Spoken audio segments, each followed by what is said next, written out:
Pipila ka mga dalan palibot sa merkado sa Cogon sa Cagayan de Oro City nga sirado panahon sa gabi tungod sa night market, ablihan na pagbalik alang sa motorista. Mga night market vendor nga maapektuhan ibalhin daw sa laing pwesto. Ang detalye sa report ni James Paulo Yap.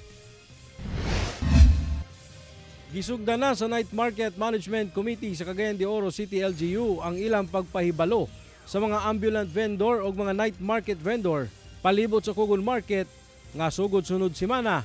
Dili na sila tugutan nga makabaligya sa dalan, partikular na sa J.R. Borja Street o Captain Vicente Roa Street sa Cogon area. Base sa mando sa mayor sa Cagayan de Oro City, sumala ni Attorney Edgardo Uy, ang head sa Night Market Management Committee. Kini gumikan sa kagubot daw sa maong night market. Ang gitukot gid sa night market, kini ramang yung Daumar, Guillermo, portion sa Osmeña dayon kining sa Ramon Chavez o Justo Ramonal nga porsyon.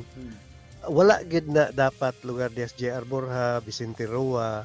Ang problema lang kay dunay pipila nga mamintaha, ang uban din makakita na muawat mao nang nahitabo magdaghan na dayon sila sa gidili unta nga mga dalan. Dugang pa ni Attorney Uy nga ablihan na sab ang dalang Osmeña Street kaysa kasamtangang ginasirado pag-abot sa alas 6 sa hapon paingon alas 5 sa buntag tungod sa night market. Kini gumikan sa kabugat sa trapiko sa lugar pag-abot sa rush hour. Nakadugang sab sa traffic ang rehabilitation project nga ginahimo sulod sa merkado sa Cogon. Busa temporaryo nga naa sa gawas ang mga wet market vendors. Hinuon hatagan matud pa nila og relokasyon ang mga apektado nga night market vendors. Gahulat kita sa marking na lang nga gabuhaton sa RTA, di pa man sila makamarka sa mga slats nga gabalhinan kay ulan-ulan man. Kauban si Makoy Sempron, James Paulo Yap, 1 Mindanao.